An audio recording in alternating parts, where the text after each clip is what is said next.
بسم اللہ الرحمن الرحیم، السلام علیکم۔ میں ہوں شہزاد حسین بٹ اور آج نئے ویلاگ کے ساتھ حاضر خدمت ہوں۔ ناظرین، آپ کو بہت بڑی خبر، چھوٹی خبر، تجزیاتی خبر اور بریکنگ نیوز دیتے رہے ہیں، لیکن آج آپ کو ایک چھوٹی سی میں کہانی سناتا ہوں۔ کہانی ہے لیکن بالکل 100% مصدقہ، سچی کہانی۔ کہانی یہ ہے، ایک بہت بڑے بزرگ ہیں، وہ اپنے جہاز پر ایک گاؤں میں گئے۔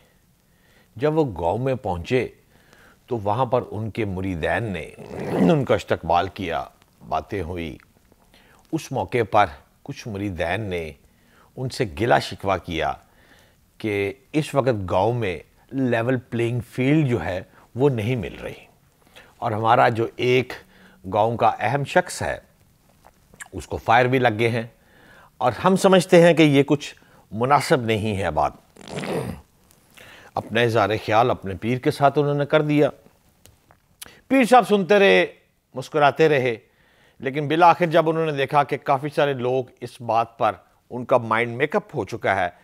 تو انہوں نے فرمایا، تھوڑے سے جلالی طبیعت میں آئے اور انہوں نے فرمایا کہ آپ لوگوں کو نہیں پتا، بہت ساری انسائیڈر سٹوریز بھی ان کی ہیں جو کہ مناسب نہیں ہیں، لہٰذا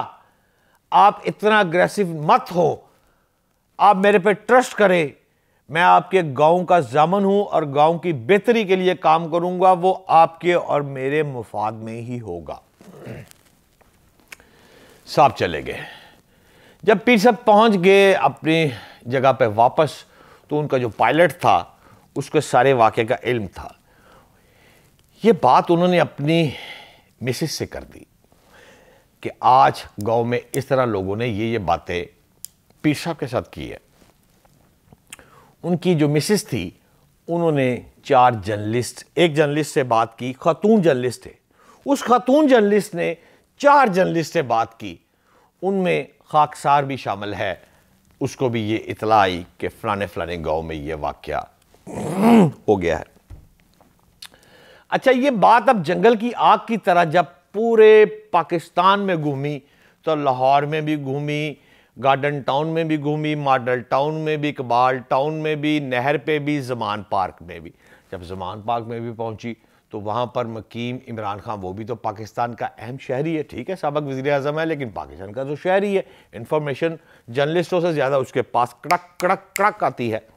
جب اس کے پاس انفارمیشن آئی تو وہ بڑا سوچ بچار ہوا کہ یار ایسا واقعہ کیوں ہوا ہے۔ اس پر انہوں نے مشاورت کی اپنے دوستوں کے ساتھ، اور جب مشاورت ہوئی تو مشاورت کے اینڈ پر انہوں نے فائنل کیا کہ اب فیصلے کی گھڑی آ گئی ہے، پیر صاحب کو منانا ضروری ہے۔ وہ کہتا ہے نا، دعا فقیراں رحم اللہ، تو پیر صاحب کی دعا جو ہے وہ لینی بہت ضروری ہے، لہذا دعاؤں کی طرف بات چلی۔ اب دعا سے کام دعاؤں کی طرف جا رہی ہے۔ یہ فیصلہ جب ہوا تو اس کو آگے چلتے ہوئے اب 8 دنوں بعد، 8 یا 9 دن کر لیں آپ، 8 یا 9 دنوں بعد اب یہ فیصلہ ہوا ہے کہ قومی اسمبلی میں، خبر دینے جا رہا ہوں، قومی اسمبلی میں اپوزیشن لیڈر راجہ ریاض فارغ۔ جی ہاں، اب حکومت جس طرح گیم کر رہی ہے اور سمجھ رہی ہے کہ اپوزیشن بھی ساڈی تے گورنمنٹ بھی ساڈی، اب نہیں ہوگی۔ سابق وزیر اعظم عمران خان نے اپنے دوستوں سے آج مشاورت کی ہے، خبر دے رہا ہوں، اور مشاورت میں کیا بات ہوئی ہے کہ ہم اگر قومی اسمبلی میں چلے جائیں تو کیا رائے ہے، جس پر معززین نے کہا کہ کیسے، ہاؤ اٹ پاسبل، یہ ممکن نہیں ہے، جس پر متفقہ طور پر ایک کنسنسس جو ڈیولپ ہوا ہے وہ یہ کنسنسس ہے کہ عمران خان قومی اسمبلی میں نہیں جا رہے، لیکن قومی اسمبلی پر قابض ہونے کو ذہنی طور پر تیار ہو چکے ہیں۔ جی ہاں، میں ٹھیک کہہ رہا ہوں کہ عمران خان کے 25 سے 28 افراد جو ہیں وہ قومی اسمبلی میں ایک گروہ کی صورت میں جائیں گے اور جا کر قومی اسمبلی میں کہیں گے کہ ہم وہ افراد ہیں، ہمارے میں سے ایک کو اسپیکر قومی اسمبلی لا لو، کوئی بڑا بندہ لا لو. یہ ہے اپوزیشن لیڈر. اور اس موقع پر پھر حکومت، اسپیکر اور تمام افراد مقتدر قوتیں بے بس ہو جائیں گی. کیوں بے بس ہو جائیں گی؟ کہ آئینی اور قانونی طور پر جب ایک ٹولہ یہ کہہ رہا ہے کہ ہم پی ٹی آئی کے ہیں یا ہم مسلم لیگ نون کے ہیں یا جس کے بھی ہم اپوزیشن بینچوں پر اگر آ کے افراد بیٹھتے ہیں تو وہ بیٹھ کر اگر کہتے ہیں کہ یہ راجہ ریاض ہے، یہ میں ہوں، میرے پاس تعداد یہ ہے، اس کے پاس تعداد یہ ہے، تو کوئی اس میں پھر شک و شبے کی گنجائش نہیں ہے کہ آپ پی ٹی آئی کے افراد کو اپوزیشن لیڈر دینے سے انکاری ہو جائے. لہذا جس وقت عمران خان نے یہ موو کی جو کہ اب حتمی سائٹ پر لے کر وہ جا رہے ہیں، تو اس موو کے بعد آنے والے الیکشن میں بھی جتنے ہی معاملات ہونے ہیں،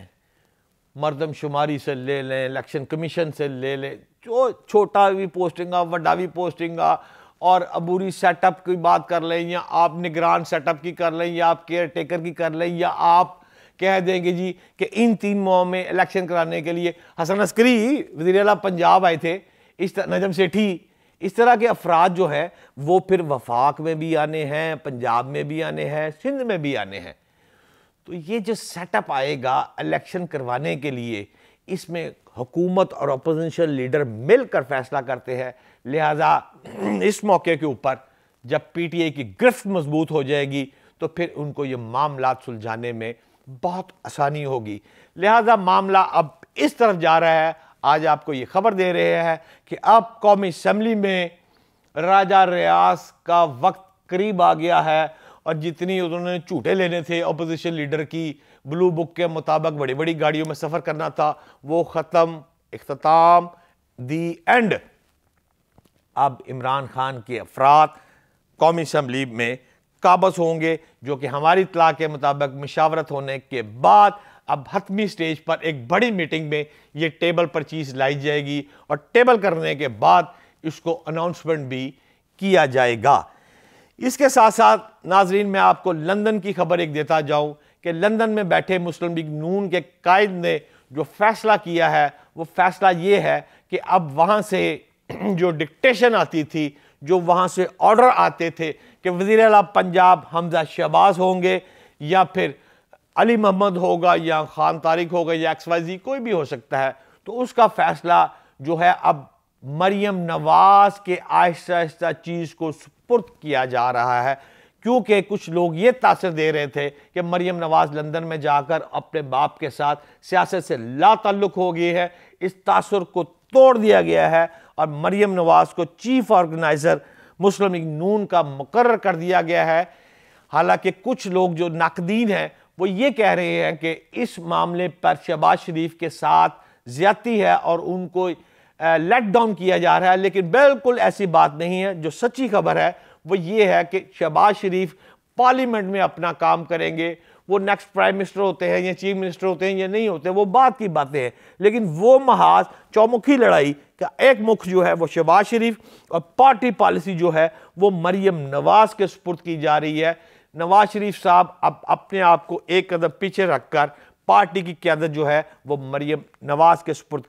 کر رہے ہیں، بلکہ کر دیا ہے انہوں نے چیف آرگنائزر مقرر. آخری خبر ہم آپ سے ضرور شیئر کریں گے، وہ یہ ہے کہ ایک سرد جنگ کا آغاز ہو گیا ہے پنجاب اور وفاق کے درمیان، اور وہ صرف جو ہے وہ توانائی بچاؤ پلان جو ہے آج خواجہ آصف نے مریم اورنگزیب کے ساتھ ایک پلان بنایا ہے کہ اس طرح اب گورنمنٹ چلے گی اور انرجی کو بچانے کے لیے، بجلی کو بچانے کے لیے یہ پلان بنایا گیا ہے کہ ملک کی جو مارکیٹیں ہیں، ملک بھر کی، پورے پاکستان کی جو مارکیٹیں ہیں وہ 8:30 بجے بند کر دی جائیں گی، جس سے 30% کے قریب بجلی کی بچت ہو سکتی ہے. 10 بجے شادی ہال بھی بند کر دیے جائیں گے. تو اس حالات میں چونکہ پیپلز پارٹی کی اس پریس کانفرنس میں نمائندگی بھی شامل تھی، فوری طور پر سندھ نے ایگری، انہوں نے کہا کہ آپ کا ٹھیک فیصلہ ہے. اسی طرح بلوچستان کی طرف سے بھی پازیٹیو آواز ہے، لیکن خیبر پختونخوا تاحال خاموش ہے. اور اس کے برعکس پنجاب، سب سے بڑا صوبہ